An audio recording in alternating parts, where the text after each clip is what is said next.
Our first announcement this morning is a pretty big one.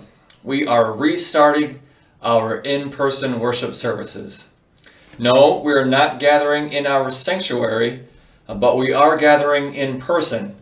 We will be meeting outside in a grassy area between the church and our staff housing building.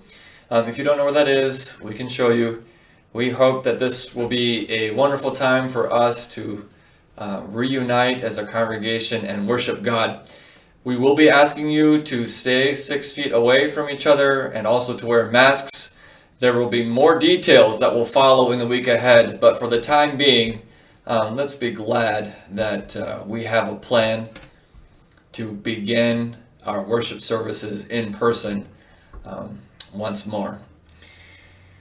For our prayer requests today, I'd like you to keep in prayer those we've been praying for during this whole pandemic, those names and those families that have been listed. Please continue to pray for each person. I'd also like to request your prayers for our schools and teachers as they begin to reopen for the new school year. Now, there's a lot of questions that teachers have. Parents also have many questions.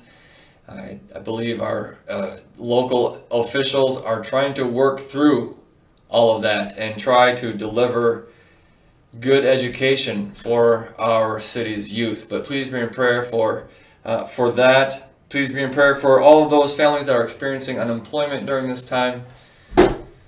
Please be also in prayer for those that are experiencing distress because of this heat wave. Many of our elderly are adversely affected by this heat.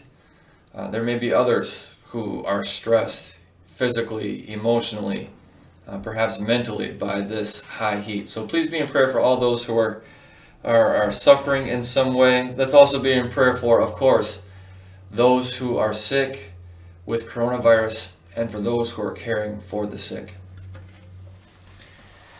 We continue to appreciate your support of Bethel Church during this pandemic. You've been very faithful and generous to us.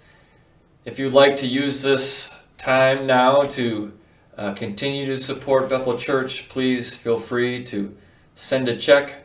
You may use the Give Plus app, or if you'd like, you may bring an offering to the office. Before we have our offering today, I'd like to read from 2 Corinthians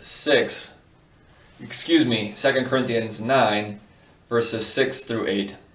Remember this, whoever sows sparingly will also reap sparingly, and whoever sows generously will also reap generously. Each of you should give what you have decided in your heart to give, not reluctantly or under compulsion, for God loves a cheerful giver.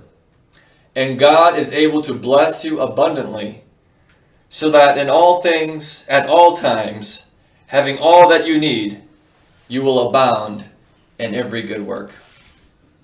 Let's now give ourselves to God as we listen to this song.